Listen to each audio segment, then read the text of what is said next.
Hey everyone, I hope you're doing well and staying safe during this time. If you're new here, welcome to the channel. Like I said, thank you so much for checking me out. If you haven't done so, please make sure to hit that subscribe button just right below the video. Cool, thank you so much. I really do appreciate it. And if you're returning, welcome back. Thanks again for your support. I truly do appreciate having you here. TNG's Global E-Money Alliance provides financial services to 4,300 startups via the W Hub as one example of reach. Also, 5,000 plus banks, as I'd mentioned, and 9 million merchants. XRpl down here saying, yeah, they will become the biggest on and off ramp of crypto in the Philippines. If ever, Gcash mentioned a while back, I remember that connection, they will add cryptocurrency services in the future.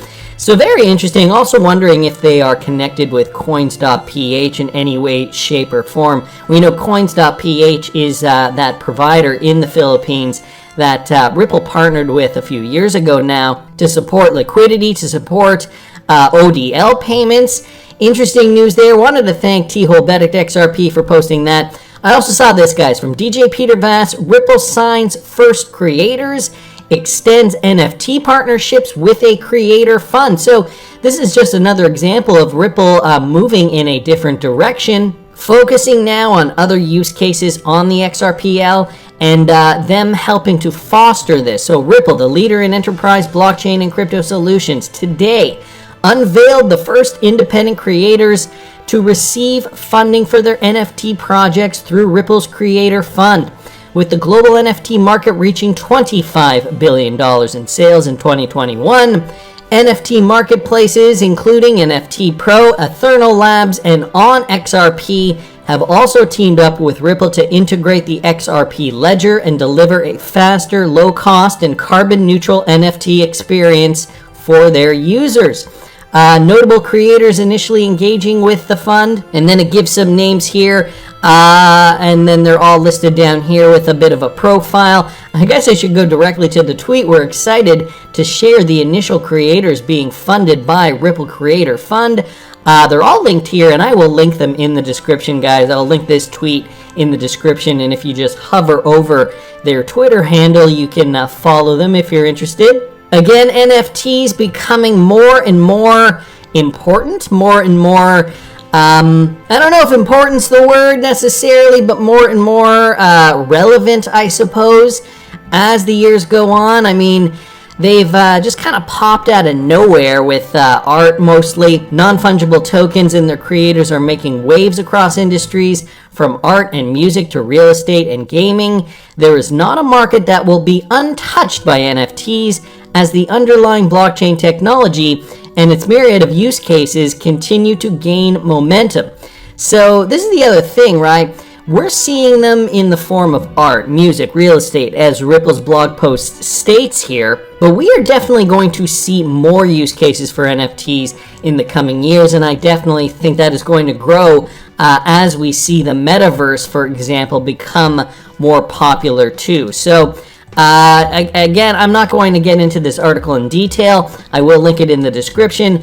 Just wanted to touch on this expanding NFT partnerships. Since the Creator Fund launched, we have received nearly 4,000 applicants that submitted projects focused on NFT use cases across gaming, metaverses, music, entertainment, arts, collectibles, and beyond. Some of the Creator Fund recipients to date who are taking their NFTs to the next level include these people. Not only do we have some truly unique and inspiring NFT projects to come to life on the XRPL, we've also had the exciting opportunity to partner with some of the biggest names in the industry to help drive further expansion. By collaborating with infrastructure and market partners, we're able to ensure NFTs can be easily created, sold, traded, and utilized within the XRPL community, and that's exactly what they want. Drive more value to the XRPL, because more value means more demand ultimately for XRP. XRP, the bridge currency that is going to be able to transfer value from one place to another. And so, you know, if you have an NFT that somebody created in Morocco, and they need to send it to somebody in the United Kingdom, well, they can do so over the XRPL in a fast, easy, efficient, and most importantly, an affordable way. So what's next for NFTs? Well, early NFT use cases have primarily been centered around avatars, art, and collectibles. More utility-based applications are beginning to emerge, and again, this is why Ripple is likely fostering this development. As the technology and its use cases continue to mature, it's these real-world applications that will continue to enrich NFT experiences and afford usefulness for the community. Anyway, guys, I don't want to dwell on this too much. I will link it in the description. Wanted to keep moving, though, because Wrath of Kahneman brought this up. Another connection to a Brazilian Ripple partner. This one, Banco Rendimento, they have partnered with Paysen to receive money into Brazil through the national PIX system. So we heard about this, I think it was about a month ago now. Here's the update. Paysen, the card-to-card pioneer and international payments platform, today announced the expansion of its money transfer services into Brazil with PIX, the instant cash payment platform created and managed by the Central Bank of Brazil. So this is at the central bank level we are seeing this. A technology that is Ripple enabled has now updated their payment platform to run in that country specifically. So through an existing partnership with Banco Rendimento, the main player in the foreign exchange market in Brazil, and a robust payment structure, Paysen's users will be able to transfer funds faster, more securely, and affordably to Brazil via the PIX payment infrastructure. And, again, not mentioned in this article, but we know if they are Ripple enabled, we know exactly how they're able to transfer those funds faster, more securely, and affordably. According to the central bank data, PIX's payment volume is already equivalent to 80% of debit and credit card transactions in Brazil, and some 30,000 PIX transactions are carried out every minute. Through its partnership with Banco Rendimento and working with PIX, Paysend is enabling users to make transfers through PIX's national payment system to bank accounts in Brazil. So, an interesting connection there. Also, wanted to remind you, I believe it was in 2020, Brad Garlinghouse did have a meeting with the head of the Central Bank of Brazil, and now looking at it through today's lens, it seems as though this was likely part of what they were discussing, considering the Central Bank of Brazil was directly involved with this Ripple-enabled company. Anyway, wanted to thank Wrath of Kahneman for posting that. And have you guys got your popcorn out? In this morning's video, I mentioned that Bearable Guy did drop this GIF image, the mirror image of what he posted back in April 2018. Could we be over that hump? Are we ready to see gains? Are we ready to see XRP reach those heights and perform the tasks that it was designed to perform? Now, if you didn't catch this morning's video, I will link it up here in the top right-hand corner. And so, of course, we know liquidity is going to be central to this. And to that point, I wanted to bring you this interview from Raoul Pal, brought to us by Sidi Charif. Are you hearing this, XRP community? Listen to what Raoul Pal has to say. Can do other countries. I mean, I'm in Utah right now, and the taxi driver, I always chat to the taxi driver, and I asked him where he's from. He said, Sri Lanka. I said, how's things in Sri Lanka? And he said, terrible. I said, why, what's going on? He said, well, people are out in the streets rioting or protesting. There's massive queues outside the gas stations. I said, yeah, gas prices are high. He goes, well, that's not the issue. The issue is the government's run out of dollars to pay for that. So they just didn't buy enough gas. So there's not enough gas for the country. These are the kind of linkages that happen in situations like this. If Russia remains out of the global system, which looks increasingly likely, then we probably have a big liquidity problem. And that spits around the world in various ways, whether it's countries who are trying to get access to dollars, banks trying to get access to dollars, or whether it's credit spreads widening as people pull back, trying to assess the risks that are going on. And we don't really know. I mean, how does it affect Egypt? How does it affect the Middle East at large? How does it affect all sorts of countries? Again, we don't really know yet. So Raoul Pal giving us this example of what's going on in Sri Lanka. No, they're not protesting the high gas prices. They're protesting the fact that the government doesn't actually have enough money to pay for enough gas for the entire country. So think about how that can affect global economies.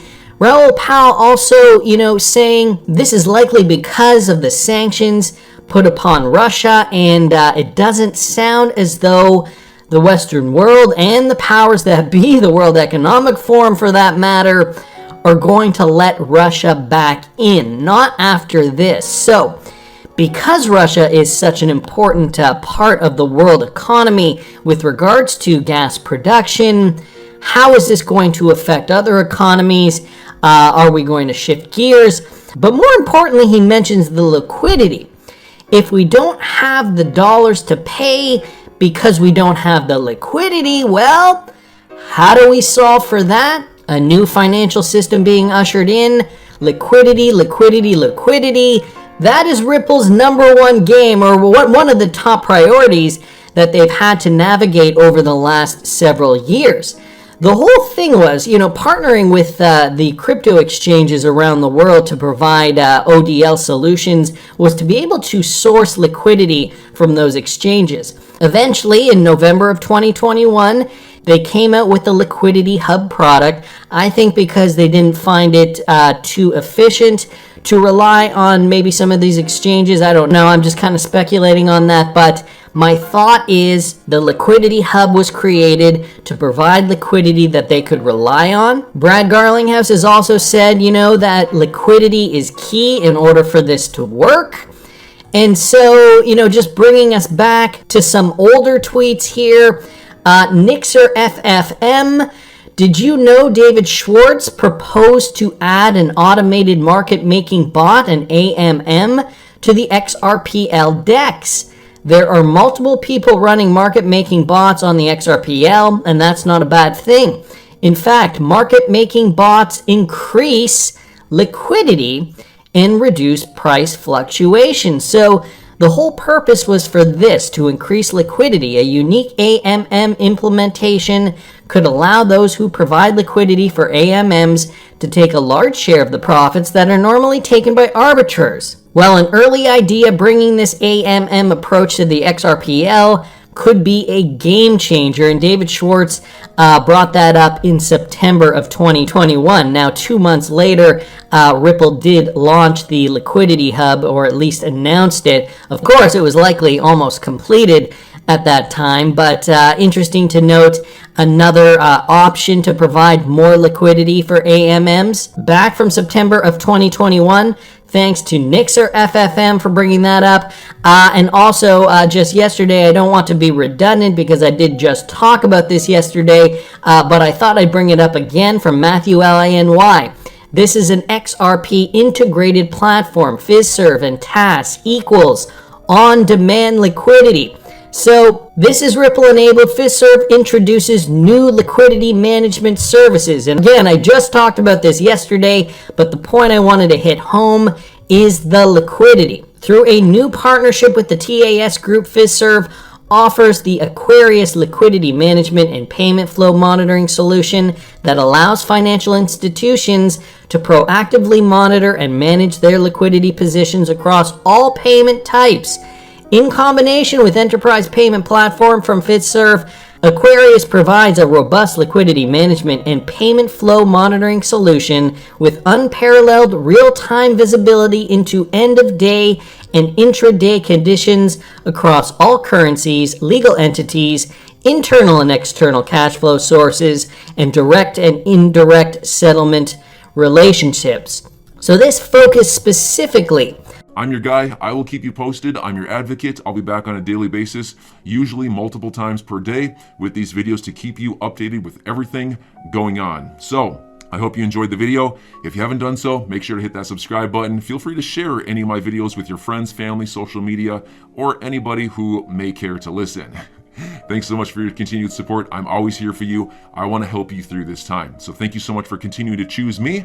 Enjoy your day, stay safe, and I'll catch you again probably in a couple hours. Thanks, everybody. See you later.